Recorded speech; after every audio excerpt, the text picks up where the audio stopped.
Graça e paz. Amém? Você está feliz de estar aqui essa manhã? Que alegria, que privilégio poder ministrar da parte de Deus para você.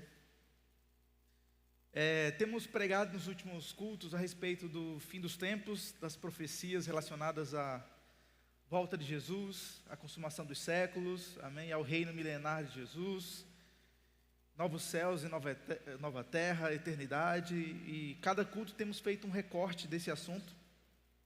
Hoje eu quero fechar essa série de estudos. A gente poderia ficar aqui semanas e semanas e meses falando sobre isso.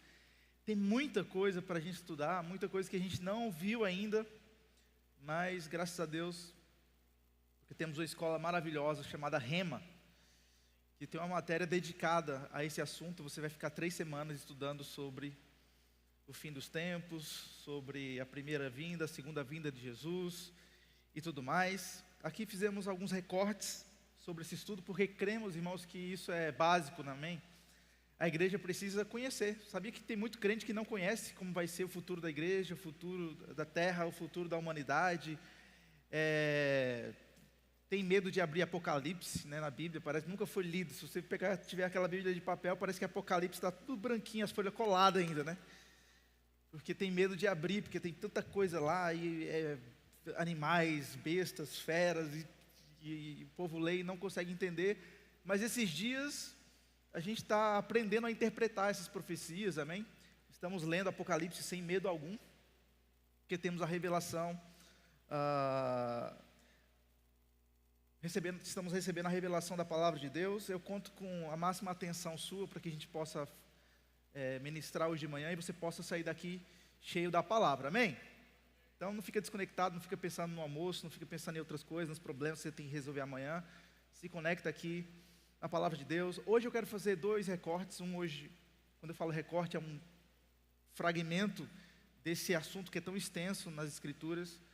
Então, hoje pela manhã eu vou fazer um pouco. Hoje à noite também.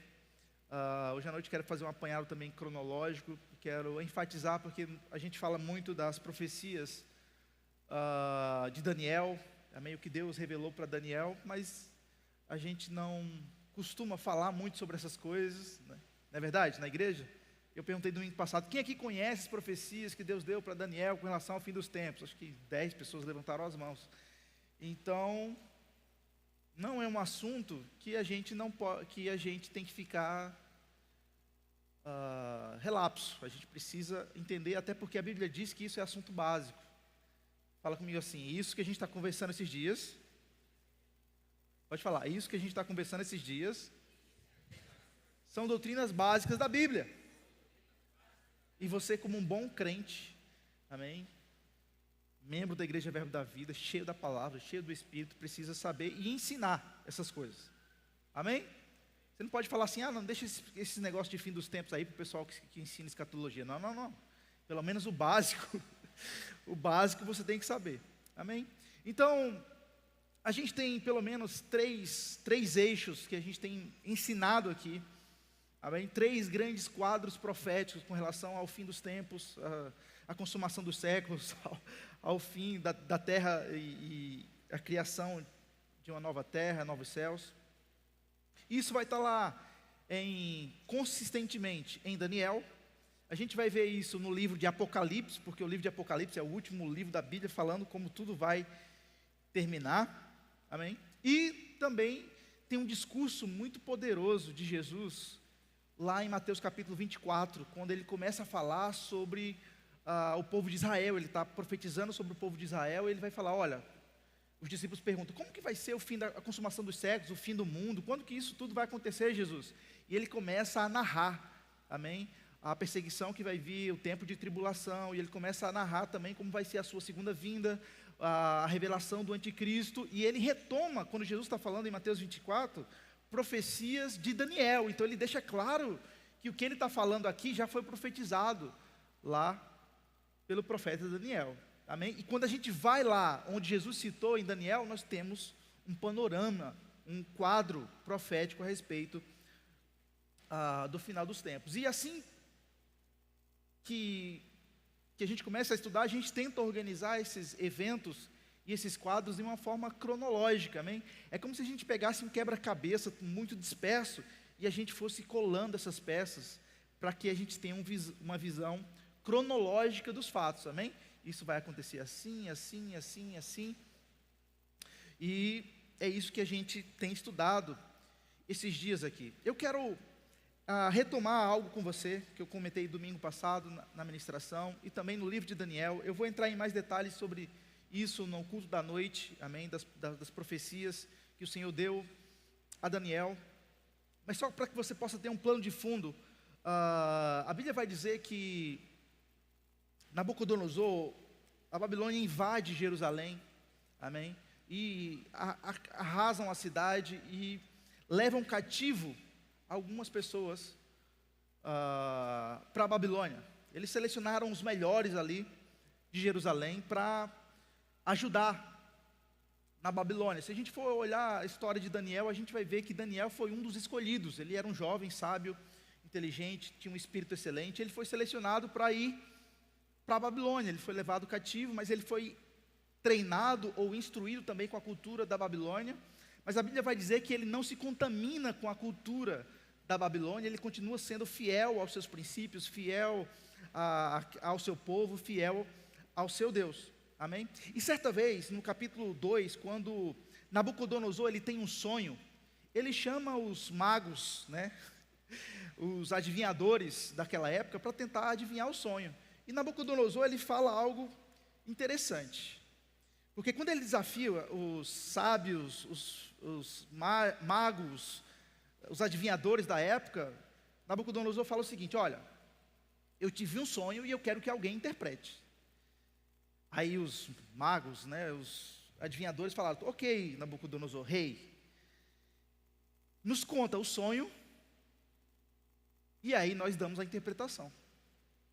Mas até seria fácil, né, porque se Nabucodonosor conta o sonho, eles poderiam até inventar uma interpretação. Quem concorda comigo? Porque eles estavam correndo o risco de morrer aqui, porque se eles não interpretassem o sonho, era assim, meu irmão, mandavam matar. E aí os adivinhadores falaram assim: olha, rei, nós interpretamos o sonho, mas primeiro nos conta o sonho. Aí Nabucodonosor fala o seguinte: não, vocês não são adivinhadores? Vocês não são sábios? Vocês não são bonzão? Então adivinhem um sonho e interpretem.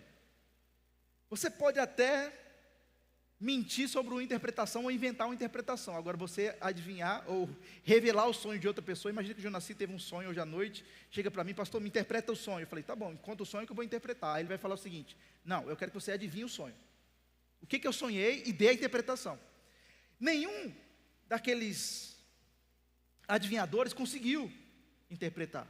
E Nabucodonosor faz algo simples. Ele fala o seguinte: ó, mata todo mundo, vai morrer todo mundo.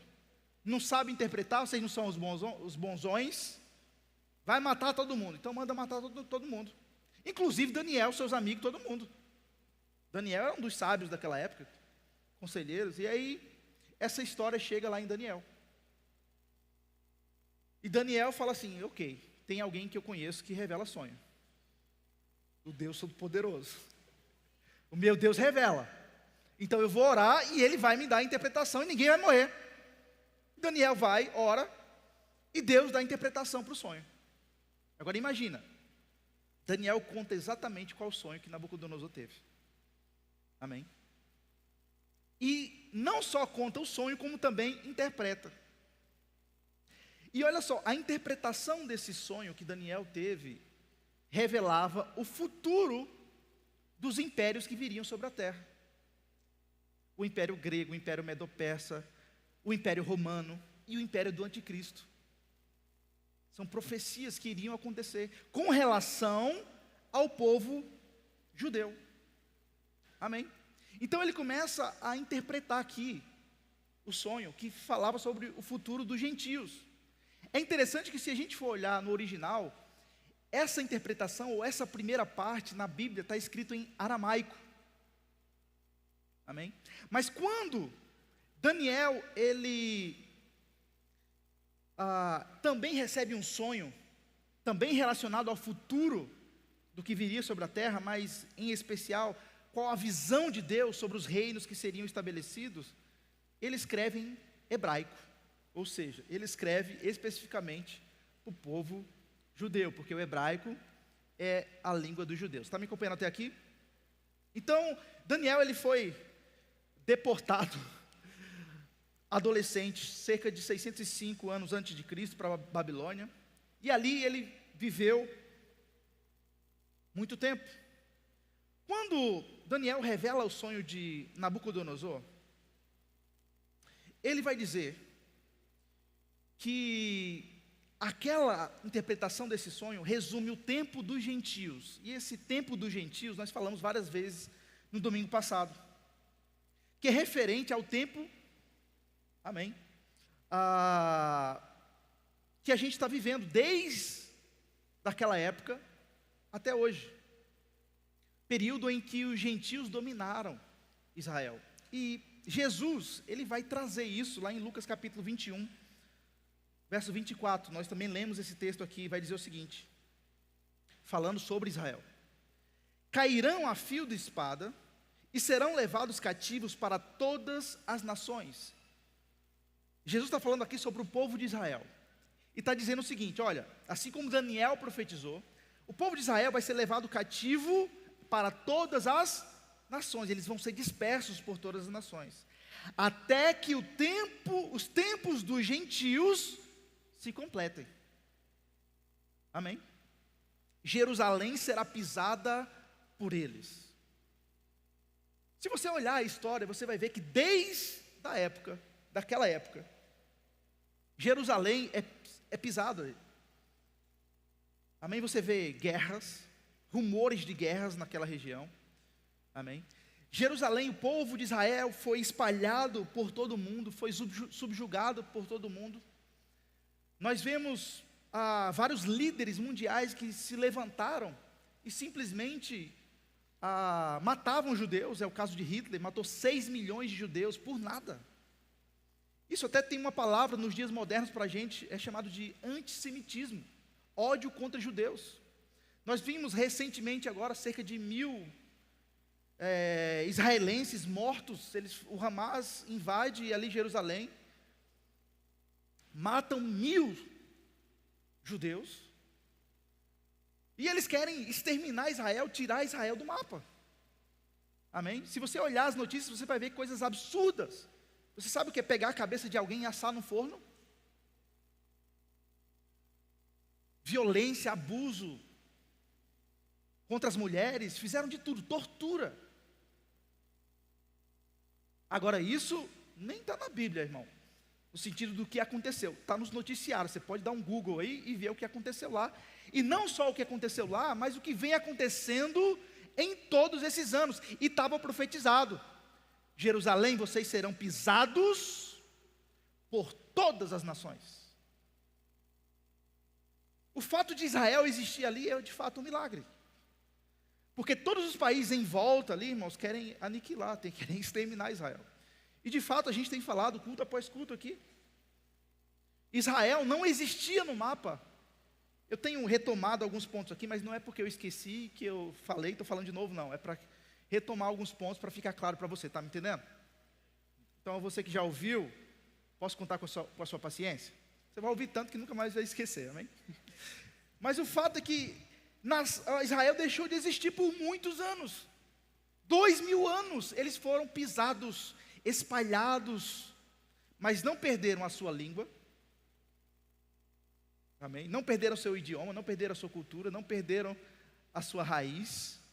E em 1948, irmãos, eles voltam e eles ocupam novamente. A ONU reconhece Israel como nação em 1948. Em 1966, eles reconquistam Jerusalém e eles voltam para aquela terra. Então tem promessas para o povo de Israel que precisam ainda se cumprir. E todo o cenário está se montando para que isso se cumpra na nossa geração. Amém? Porque quando Jesus está lá em Mateus 24, falando quando essas coisas iriam começar a acontecer, o fim dos tempos, ele fala o seguinte, algo interessante, ele fala, ó, olha para a figueira. Quando as folhas da figueira começarem a ficar verde, mudar de cor, é porque o verão está próximo. Então, quando vocês virem isso acontecendo, se preparem, porque não vai passar essa geração até que tudo isso se cumpra. Ou seja, quando a gente olhar para a figueira e ver as folhas verdes, a gente sabe que está chegando o verão. E quando a gente vê isso, a gente sabe que essa geração não vai passar até que Jesus volte. Amém?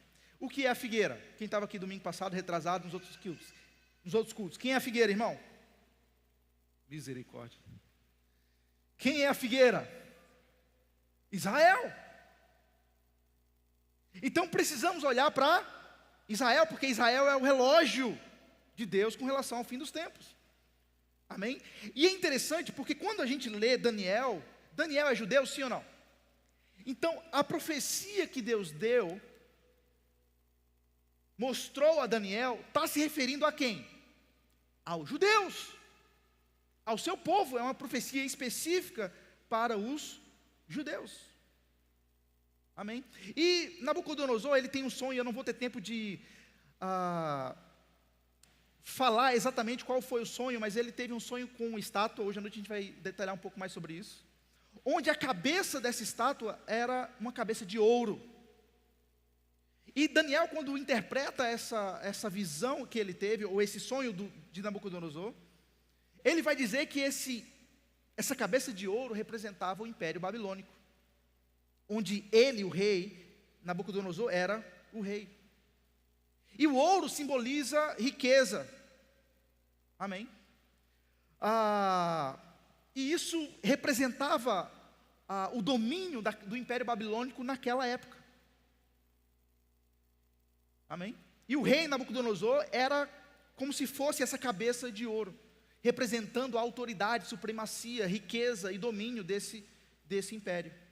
Depois, essa estátua tinha um peito e braços de prata, que fala do Império Medo-Persa, que veio logo em seguida ao Império Babilônico.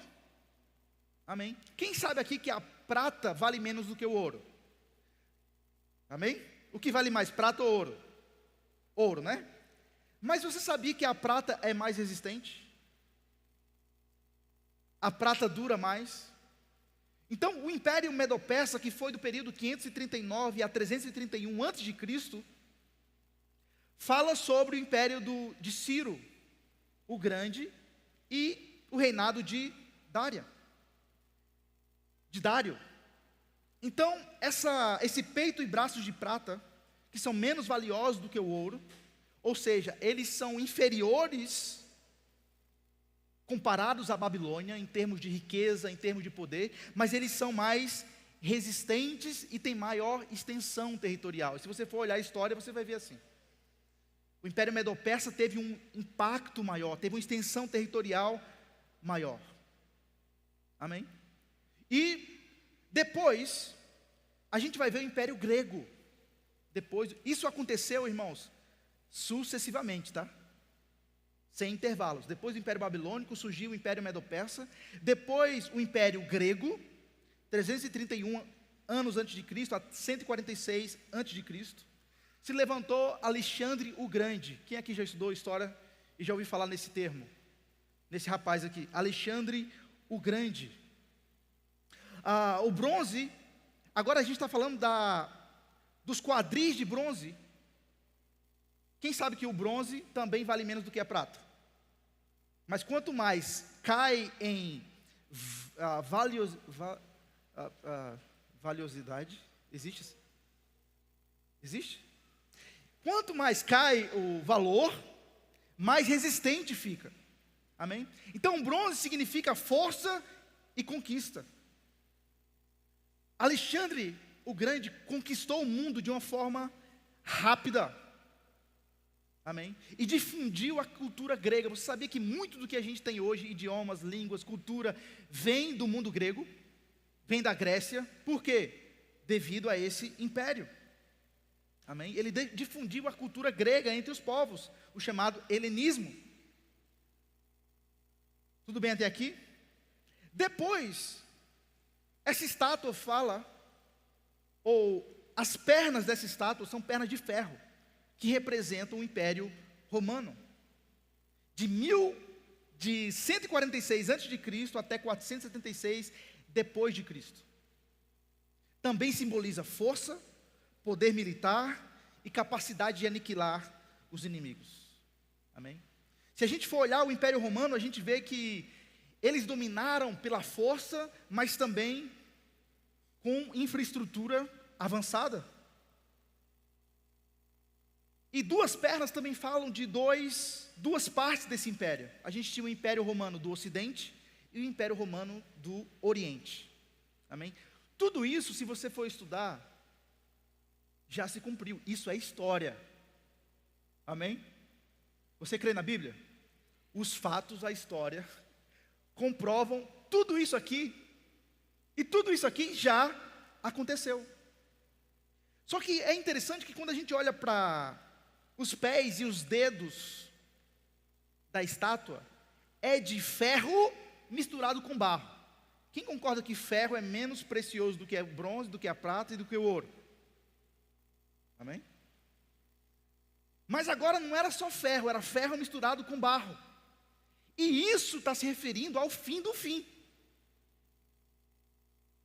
Amém? É o último império.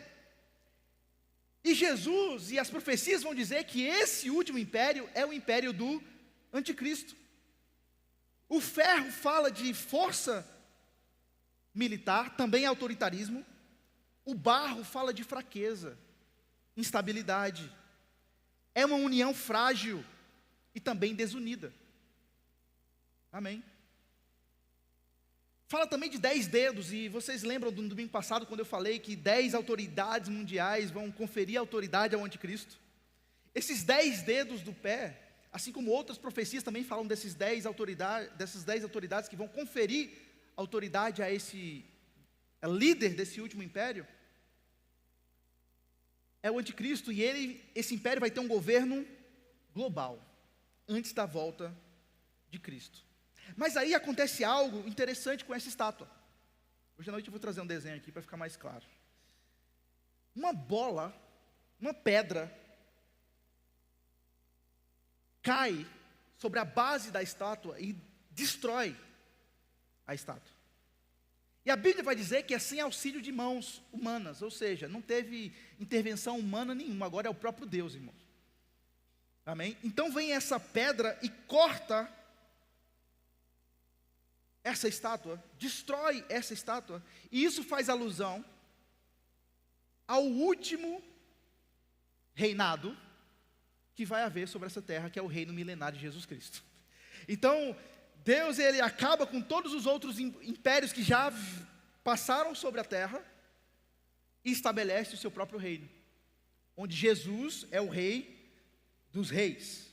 Amém? Então a pedra, ela esmaga os pés da estátua, destrói toda a estátua, o que mostra que Deus, ele vai retirar todo o governo humano, vai destruir todo o governo humano e agora vai colocar o seu próprio líder, governo de Deus sobre a terra.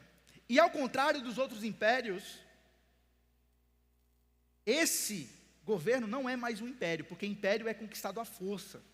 Amém? O império governa não sobre o seu próprio povo, mas sobre outros povos dominados à força. Mas um rei governa sobre a sua família. O rei governa sobre o seu próprio povo. Amém? Então vai ser um último reinado sobre a terra. E esse reino, a Bíblia diz que é eterno. E a Bíblia vai dizer que essa pedra cresce como uma grande montanha que cobre toda a terra.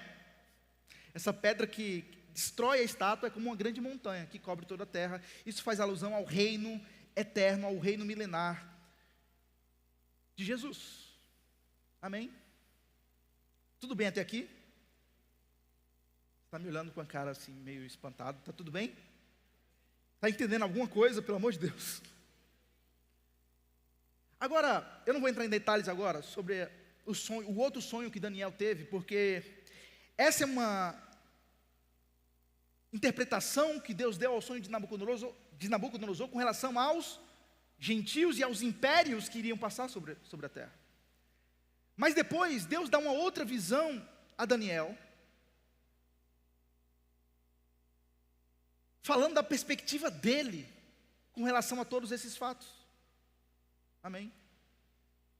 A revelação do anticristo, por exemplo, não é dada na visão de Nabucodonosor. Mas na visão que Deus dá para Daniel, lá no capítulo 7, fala do anticristo. Fala da revelação do anticristo. Amém? Então, no primeiro sonho de Nabucodonosor, era uma perspectiva humana do reino dos gentios, ou dos impérios. Depois, na outra visão que Deus dá a Daniel, é uma perspectiva sobre uma ótica divina. Vai falar sobre um animal com 10 chifres, assim como os pés da estátua tinha esses 10 dedos, que se refere a 10 reis ou 10 autoridades. Depois um chifre menor que se levanta, que é o anticristo, e a Bíblia fala que essa pessoa, esse anticristo vai falar insolências contra Deus, vai perseguir os santos. Amém? Tudo isso Deus dá no sonho, ou na visão a Daniel. Então, se você ler o capítulo de Daniel, do capítulo 2 até o 7, Deus está revelando o seu plano para os gentios. Por isso que isso é escrito em aramaico. Depois, os outros capítulos foram escritos em hebraico, a língua judaica, porque Deus estava falando a sua perspectiva para o povo de Israel. Amém? E aí vem a profecia das 70 semanas, que nós falamos domingo passado. E Daniel, eu acho maravilhoso isso, irmãos, porque quando Daniel, ele tem essa visão que Deus dá para ele, sobre as 70 semanas, e essa semana é uma semana de anos. Amém? Ele começa a estudar para ver quando as coisas começariam a encaixar. Ele começa a estudar e percebe que eles ficariam cativos por 70 anos. E aí, essa profecia, ela se divide em algumas partes, eu vou correr aqui com o tempo. Mas os primeiros 49 anos falam da reconstrução de Jerusalém após o cativeiro babilônico. As 62 semanas seguintes fala de 434 anos, que é entre a reconstrução do templo e a vinda do ungido, ou do Messias, que vai culminar na morte do ungido. Então tudo isso Daniel está falando cronologicamente. Amém? Vai vir o ungido e vão matar o ungido.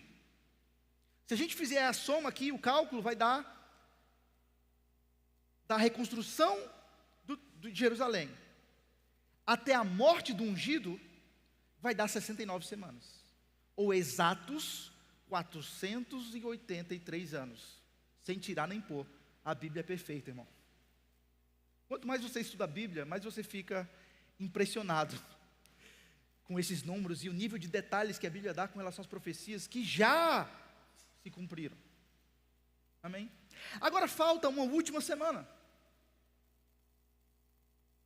Amém? Porque a última semana fala sobre o anticristo, fala sobre a consumação dos séculos. Esse período a gente já viveu, sim ou não? Não. Então, a gente viu isso no domingo passado, que Israel é o relógio de Deus, ou o relógio profético para essas coisas acontecerem. Então, quer saber o fim dos tempos, sobre o fim dos tempos? Olha para a figueira. Olha para Israel, porque tem promessas que ainda não se cumpriram, que vão se cumprir nesses últimos 7 anos. Que a Bíblia também vai dizer que esses últimos 7 anos vai ser realmente o fim dos tempos e um período de tribulação sobre a terra. Em Daniel capítulo... Esse relógio está certo? Misericórdia. Está errado. Daniel capítulo 9, verso 26, diz assim: depois das 62 semanas, será morto o ungido e não estará. Está falando de quem aqui? Do Messias. Amém? Que vai ser morto. Depois, no verso B do mesmo versículo, vai dizer: e o povo de um príncipe que há de vir destruirá a cidade e o santuário. Isso também a gente viu que já aconteceu, onde 70 depois de Cristo, o templo foi destruído, Jerusalém foi invadida. Amém? Agora, perceba que ainda falta uma última semana para se cumprir. E quando Jesus, ele vem apresentar o reino para os judeus, nós sabemos e temos visto, esses cultos, que os judeus não receberam o reino, rejeitaram o reino, amém? Deus então oferece agora o reino para um povo que vai frutificar. Esse povo é a igreja, amém? Porque os judeus rejeitam, eles são cortados da videira, e agora Deus pega os ramos, outros ramos, e enxertam na videira. Amém? Esse povo se chama igreja, somos nós que éramos gentios, mas agora somos igreja. Amém? Então, quando um judeu hoje, lá em Israel, reconhece Jesus como Messias, ele deixa de ser judeu segundo a perspectiva bíblica, segundo as profecias, e passa a ser igreja. Quem está me entendendo? Mesmo que seja judeu de sangue, se recebe Jesus como Senhor, passa a ser igreja, segundo a Bíblia. Amém? Mas os judeus lá em Israel hoje ainda estão esperando o Messias, porque eles rejeitaram o Messias, e eles estão esperando ainda a vinda do Messias. Por isso que Jesus alerta, cuidado com falsos cristos. Você sabia que Cristo não é o sobrenome de Jesus? Quem sabia disso? Como se fosse José da Silva. Jesus, o Cristo não é sobrenome de Jesus. Cristo significa ungido. Amém? O ungido. Então a Bíblia diz que vão surgir falsos cristos, ou falsos messias, podem vir, não acreditem. E em Mateus 24 está falando especificamente para os judeus, quando vier alguém parecendo o Messias, não acredite. Amém? E vemos que os judeus lá na tribulação, eles vão confundir isso, e vão achar que outra pessoa é o Messias. E a Bíblia mostra isso claramente, eles vão pensar que o Messias é o anticristo. Tudo bem? Está acompanhando até aqui? Então o reino é rejeitado, os líderes religiosos rejeitam o reino. Jesus fala uma parábola muito importante, nós lemos aqui domingo à noite, a parábola da vinha, amém? Onde Deus é o dono dessa vinha, a vinha representa Israel, a Bíblia usa essa figura para representar Israel. Os lavradores que trabalham nessa vinha são os judeus. Deus envia, o dono da vinha, que é Deus, envia servos para ajudar na colheita, para ajudar na vinha. O que os lavradores fazem? Matam os servos. Esses servos, a Bíblia vai dizer, esses servos representam os profetas, que Deus enviou os profetas, para ajudar os líderes religiosos, quem deveria cuidar de Israel, estavam matando os profetas. Profetas do Antigo Testamento foram perseguidos e mortos. Aí o dono da vinha fala assim, eu vou mandar agora meu filho, porque eles não escutaram os servos, não quiseram a ajuda dos servos, eu vou mandar o meu filho agora, quem sabe agora eles vão respeitar. Sabe o que os lavradores fizeram? Mataram o filho do dono da vinha. Isso está falando de quê? Claramente de Jesus. Então eles matam o Filho de Deus, os religiosos, os judeus, os lavradores.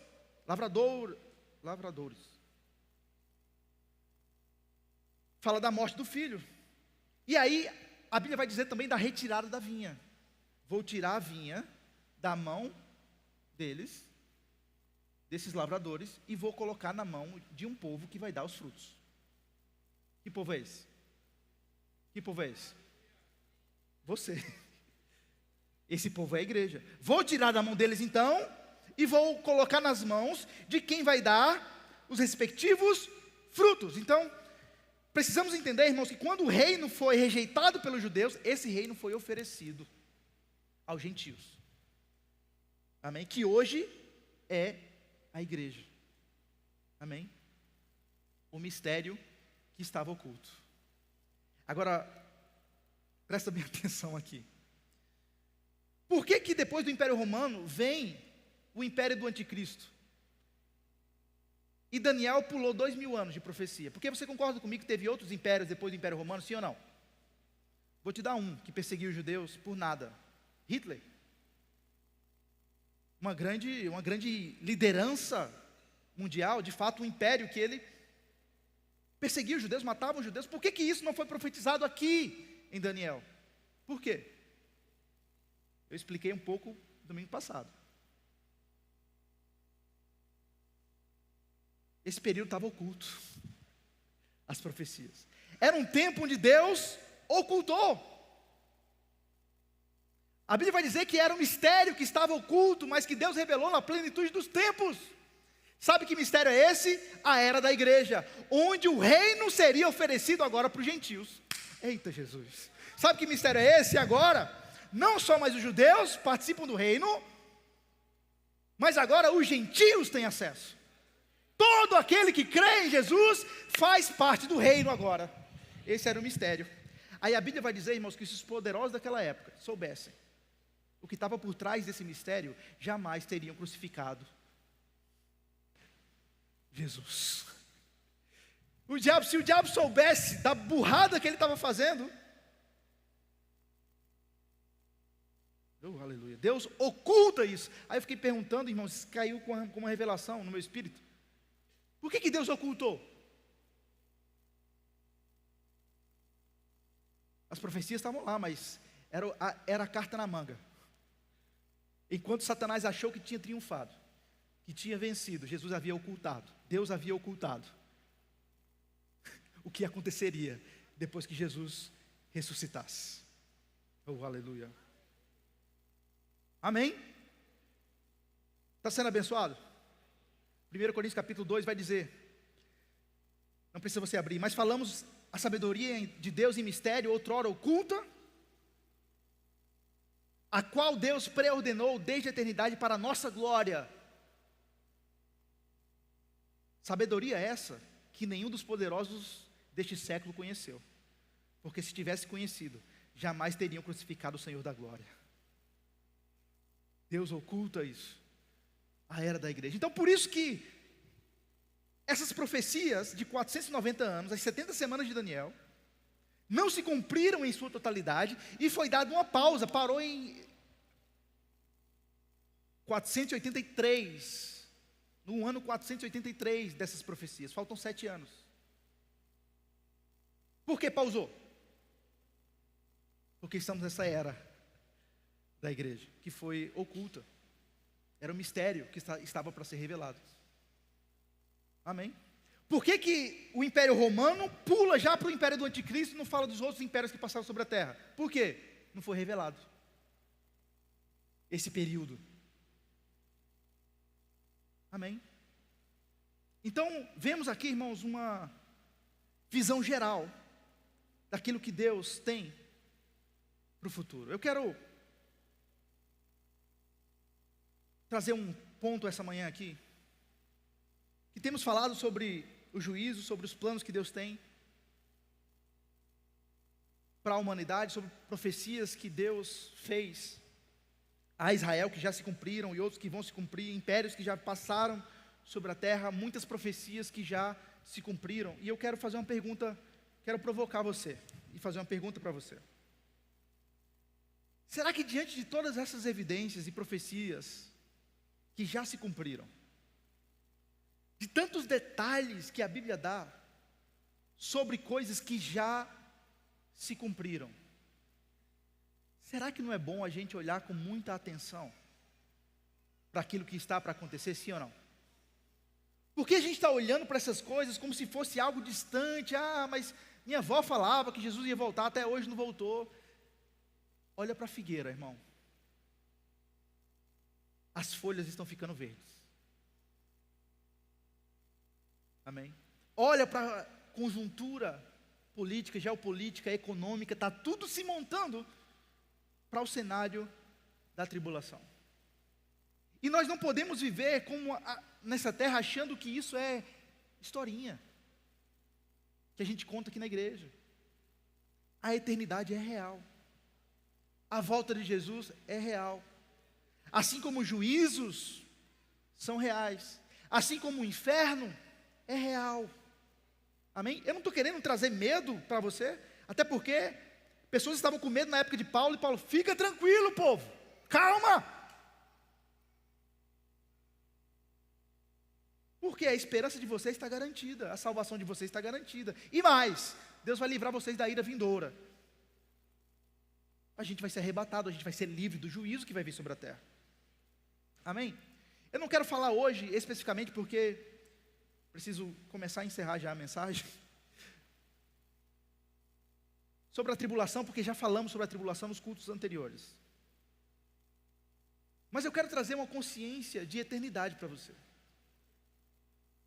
O tema da mensagem de hoje, vou deixar para o final, é escolhas, juízos e destinos.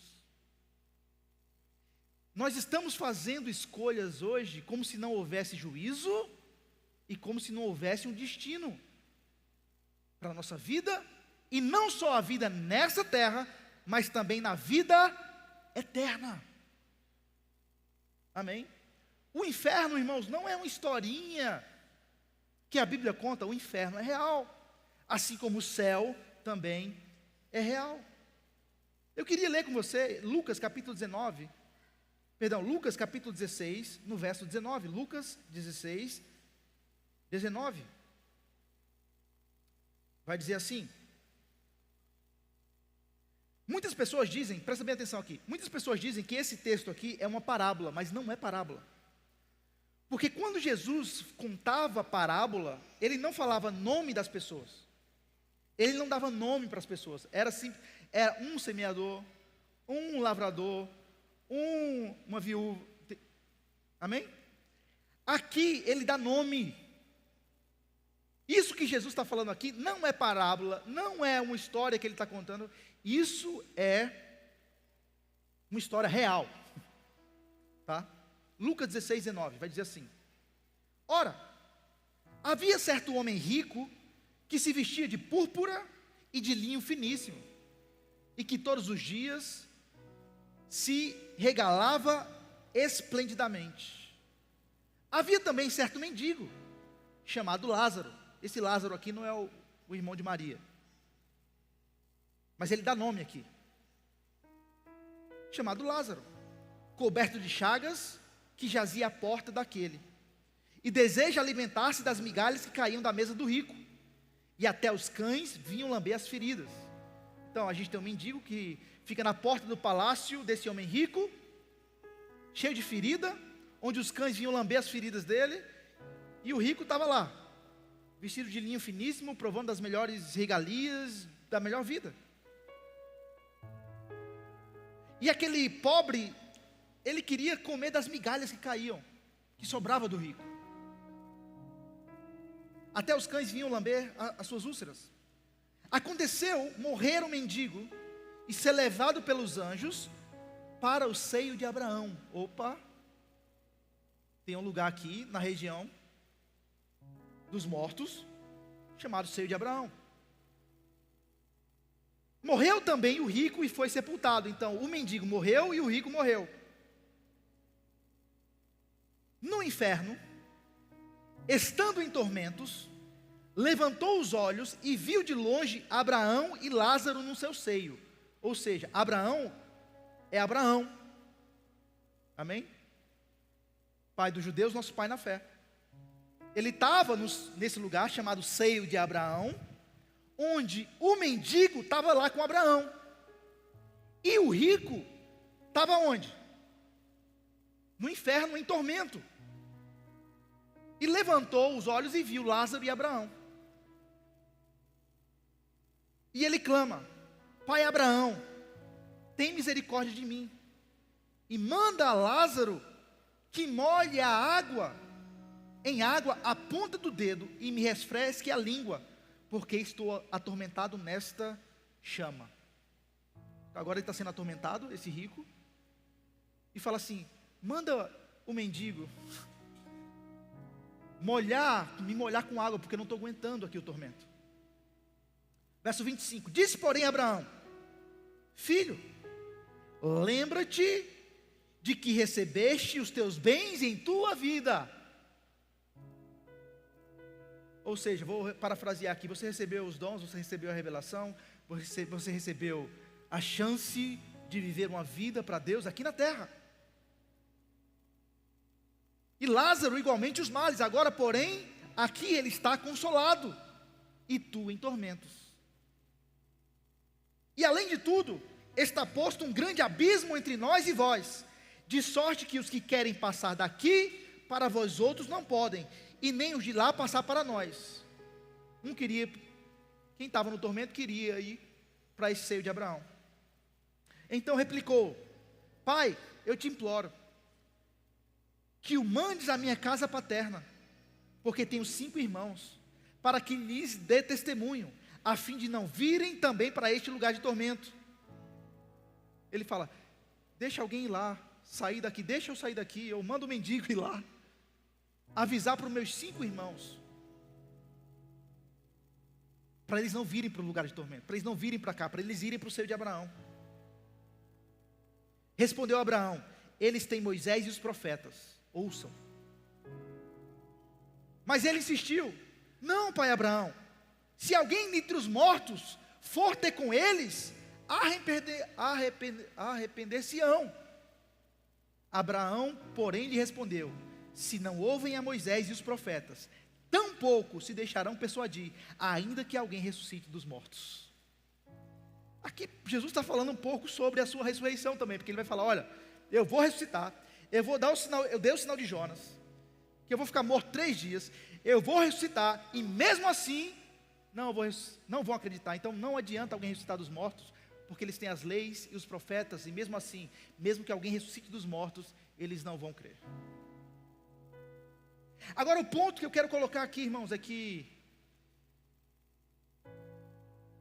havia um lugar de paz, de descanso, de proteção, e havia um lugar de tormento, onde quem estava nesse lugar de tormento queria passar para lá. E Jesus fala, ou Abraão aqui fala: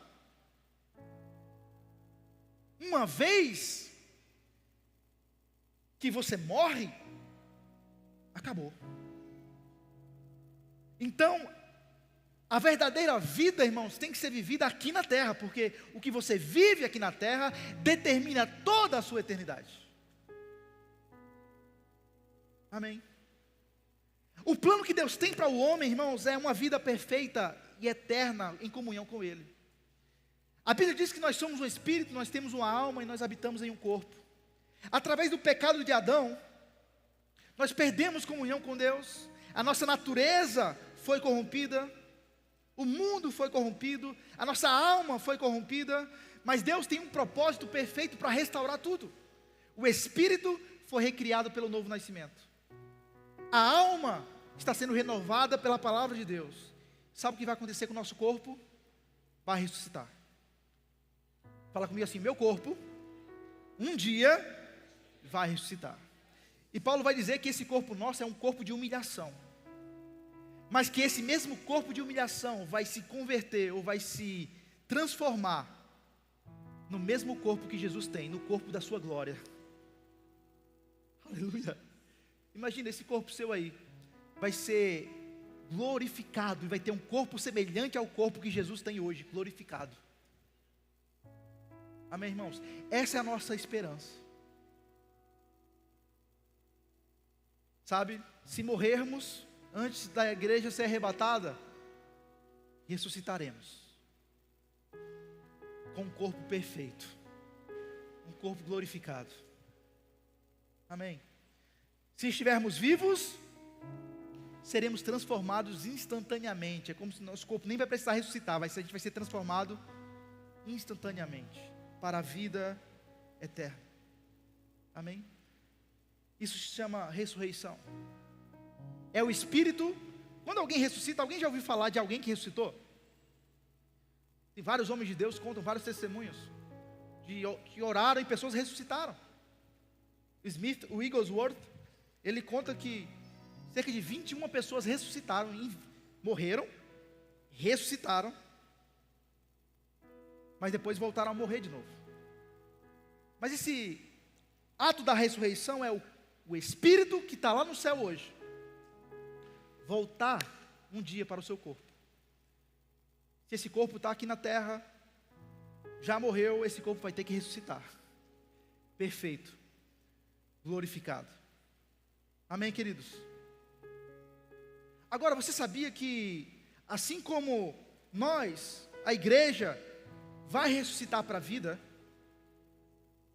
pessoas vão ressuscitar para a morte? Todo mundo vai ressuscitar, tanto os salvos quanto os não salvos. Nós vamos ressuscitar para a vida, mas quem não receber a Cristo nessa terra, nessa vida, também vai ressuscitar. Mas a Bíblia chama isso de segunda ressurreição, ou ressurreição para a morte. E fala comigo assim: graças a Deus, que eu vou ressuscitar para a vida. Ou vai ser arrebatado. Amém? Assim como nós, quando formos arrebatados, vamos passar pelo tribunal de Cristo para receber as nossas recompensas, a nossa vida piedosa, ou a nossa vida para Deus aqui na terra, os ímpios também vão ressuscitar e vão ser julgados também. O corpo deles vai ressuscitar e eles vão ser julgados. Assim como nós receberemos galardões diferentes, recompensas diferentes, essas pessoas que vão ressuscitar para a morte, elas também vão receber punições diferentes. Sabia disso?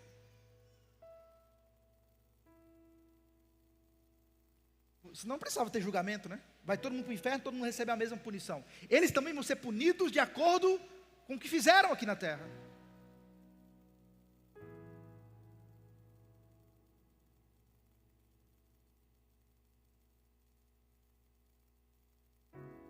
Fala mais uma vez assim: graças a Deus pela vida eterna. Amém? E só para a gente fechar isso aqui, primeiro, a ressuscitar foi Jesus. Depois, a igreja ressuscita. No período de tribulação, a Bíblia fala que as duas testemunhas que morrem ressuscitam também, na frente de todo mundo. Depois de tribulação, os santos da antiga aliança, Abraão, José, Davi, todo esse povo não vai ressuscitar junto com a igreja, porque eles são judeus. Amém? Ressuscitam depois da tribulação, junto com os crentes da tribulação, gente que vai se converter na tribulação. Depois, no final do milênio, Jesus volta no final da tribulação, estabelece seu reino milenar, o último reino sobre a terra. Os ímpios vão ressuscitar. Aqueles que não receberam a Cristo vão ressuscitar. E ao final de cada ressurreição vai haver um julgamento. Amém? Nosso julgamento é para recompensas, mas os ímpios, eles vão ressuscitar também, mas para serem punidos, e vão provar da morte eterna. Mas não é isso que Deus tem para as pessoas. Está vindo um grande último juízo sobre a terra, e esse juízo é para que as pessoas se arrependam. Essas profecias, elas vão se cumprir, elas vão se completar, e a cada profecia se cumprindo, é um sinal para que as pessoas se arrependam. Amém? As profecias que já se cumpriram, irmãos, também são um sinal para a gente. A Bíblia é a verdade. Vai acontecer assim como já aconteceu as outras profecias. Quando a tribulação começar a acontecer, esses eventos começarem a acontecer, tudo isso vai ser um sinal para as pessoas se arrependerem, se voltarem para Jesus. Amém? A Bíblia vai falar também que... Acho que eu vou encerrar, né? Muita informação para você hoje. Você foi abençoado? Mas só para você não ir sem a informação, então. A Bíblia vai dizer que o falso profeta e o anticristo, eles vão se levantar na tribulação. São duas figuras que vão se levantar na tribulação. O anticristo faz o papel do anticristo, e o falso profeta faz o papel do anti-Espírito Santo. Vai convencer as pessoas a adorarem a besta ou o anticristo. No final da tribulação, a Bíblia diz que eles vão ser os primeiros a serem julgados para a morte eterna. Eles vão ser lançados direto no lago de fogo. Enquanto o diabo, Satanás, vai ser preso. Ainda não vai ser lançado no lago de fogo, vai ser preso em algum lugar que a gente não sabe. Certamente em algum lugar de tormentos. Ele vai ser preso, a Bíblia diz, durante os 1000 anos em que Jesus vai reinar sobre a terra. A Bíblia vai dizer também que depois desses 1000 anos, Satanás vai ser solto. E ainda vai haver uma última rebelião. Misericórdia, irmãos. E mesmo assim, tem gente que ainda vai acreditar no coisa ruim. Tem gente que ainda vai cair na lábia de Satanás.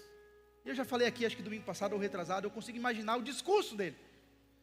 Imagina pessoas 1000 anos aqui na terra sem saber o que é enfermidade, dor, tristeza, porque não sabe por que pagar um boleto, ou não ter dinheiro para fazer, porque isso não é historinha não, são 1000 anos de Jesus aqui nessa terra, reinando, amém? Sobre o mundo. A única diferença é que vão haver pessoas com corpos naturais e pessoas com corpo glorificado. Pessoas com corpo natural são aquelas que passaram da tribulação, sobreviveram à tribulação. Aqueles que receberam a Cristo vão continuar aqui no milênio, com corpos naturais, vão continuar se multiplicando, dando em casamento, tendo filho, eles vão repovoar a terra em 1000 anos. Só que a gente não vai ter corpo natural. E muitas pessoas perguntam, pastor, mas a gente vai se casar no céu, vai ter, como vai ser isso? Quem tem essa dúvida? A gente não vai se dar mais em casamento, uma vez que recebe um corpo glorificado, amém? Vamos reconhecer uns aos outros? Sim. Ih, pastor, casei com 5 pessoas, e agora? O problema é teu, irmão. Como que vai ser isso no céu? Problema seu. Mas não vai ter tristeza, não vai ter rancor, não vai ter amargura, não vai ter, mas você vai saber. Você não vai sofrer de amnésia, sono profundo, que você vai esquecer de tudo. Não, você vai se lembrar. Mas a gente não vai ter esse relacionamento familiar, amém? Agora, quem ficou aqui na terra, nesses 1000 anos, vão continuar tendo suas famílias. Só que Jesus governando. E a gente, eu e você, governando junto com Jesus. O milênio para nós, igreja, vai ser governo, vai ser autoridade sobre a terra, amém? É como se Jesus falasse assim, ô Vitor, vai lá na ilha tal, fazer isso que eu estou mandando lá, tem um negócio para resolver lá. Eu não vou precisar pegar nem avião, porque tem corpo glorificado, eu vou fechar o olho e aparecer lá, transladado.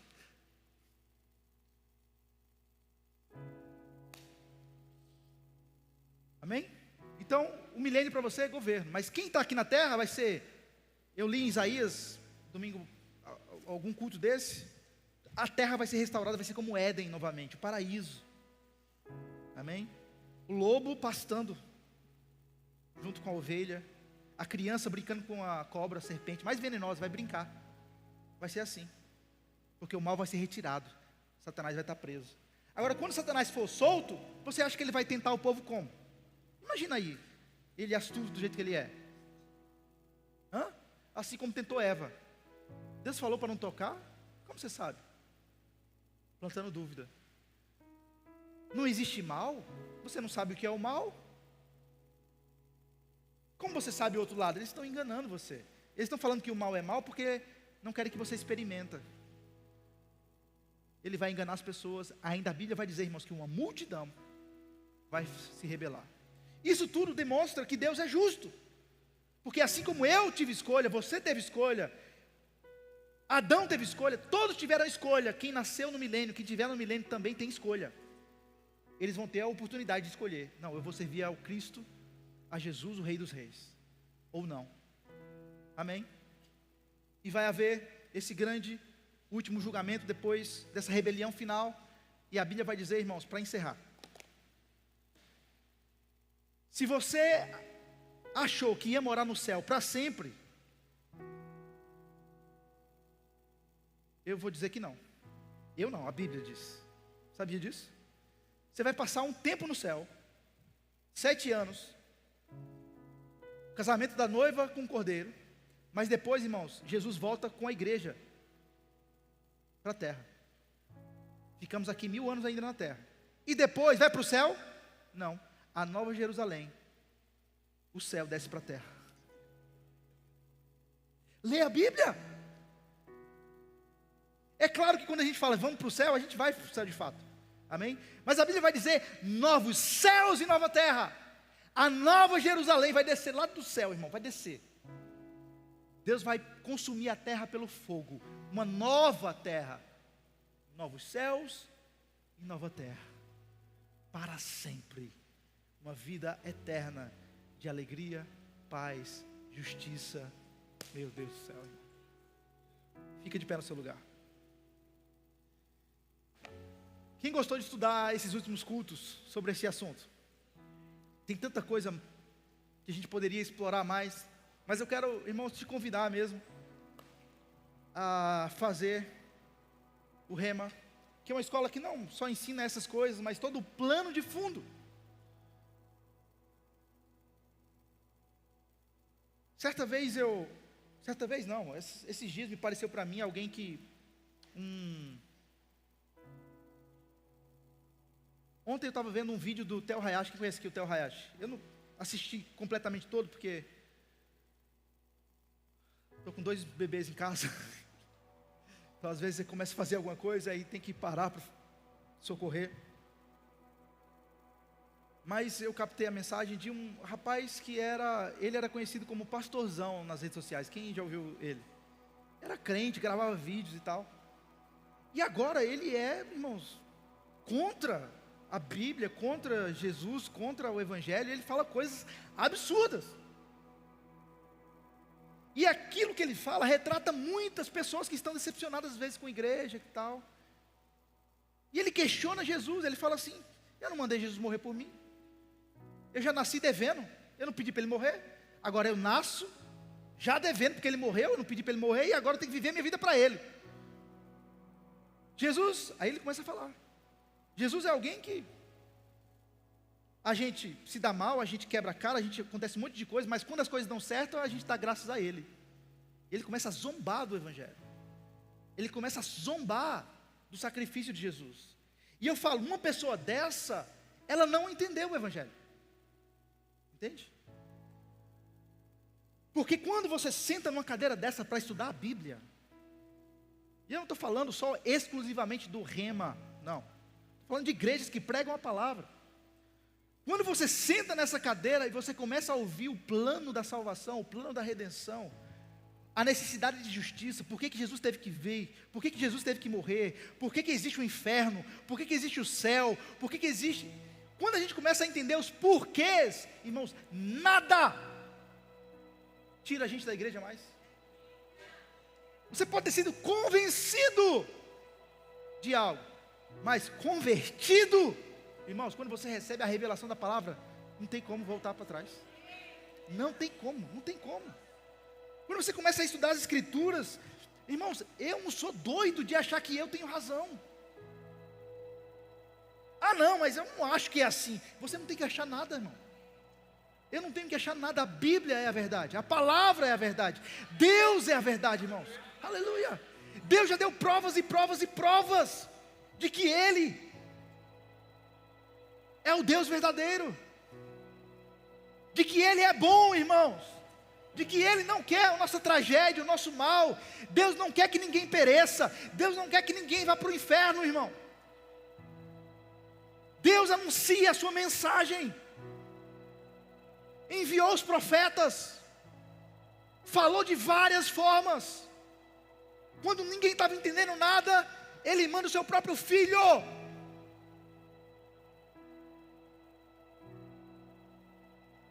Primeiro não para reinar, mas Ele vem para morrer, irmãos. O próprio Filho de Deus, ou o próprio Deus em carne, Jesus, morre em uma cruz, a morte mais humilhante, dolorosa que alguém poderia passar. Ele morre numa cruz, o Deus Criador do universo, aquele que era, que é e que há de vir, o Alfa, o Ômega, aquele que é tudo em todos, vem à terra para morrer em uma cruz,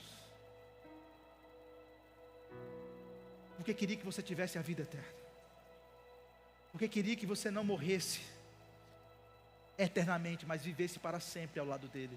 Deus ama você, Jesus ama você, irmãos, e não é nada renunciar aos prazeres dessa vida, os prazeres da carne, as concupiscências da carne, para viver para Ele, porque existe uma recompensa. Existe uma recompensa. Quero que você feche seus olhos, eu quero orar por você. Talvez você entrou aqui essa manhã e você nunca entregou sua vida para Jesus. Você nunca reconheceu Jesus como Senhor da sua vida? Você não é pelas suas obras, não é pelo que você faz e deixa de fazer, irmãos. Você é selado com o Espírito Santo a partir do momento que você crê em Jesus. Crê com seu coração, confessa com a sua boca. Se você nunca fez a oração de confissão de salvação, e deseja, e crê no Evangelho, deseja ser salvo, talvez você está afastado da igreja e dos caminhos do Senhor, mas deseja reafirmar sua aliança com Ele. Eu quero orar por você. Se você é essa pessoa que deseja entregar sua vida para Jesus, dá um sinal com a mão bem alto, eu quero orar por você.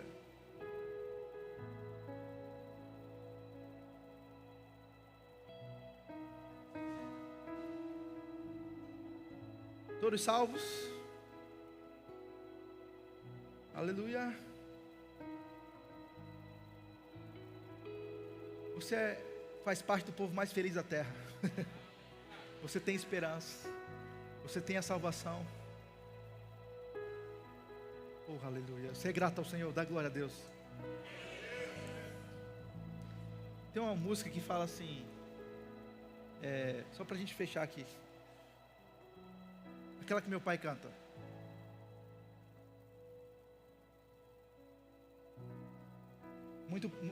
Muito em breve. Canta aí, vai. Dá o tom para mim. Muito em breve vai sair uma notícia de um povo que desapareceu. É um povo muito humilde que aqui muito sofreu. Aquele povo era o povo de Deus. De novo. Muito em breve vai sair uma notícia de um povo que desapareceu. Era um povo muito humilde que aqui muito sofreu. Aquele povo era o povo de Deus. Onde está? O ritmo. Onde está aquele povo barulhento? Onde está que não se vê nem o irmão? Alguém com voz de lamento vai dizer neste momento: aquele povo foi embora pra Sião. Onde está? Onde está aquele povo barulhento? Onde está que não se vê nem o irmão? Alguém com voz de lamento vai dizer assim: aquele povo foi embora pra Sião.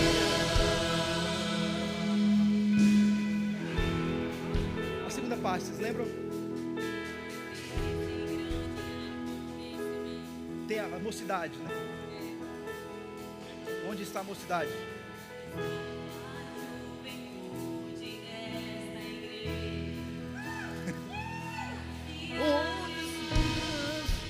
Do círculo de oração.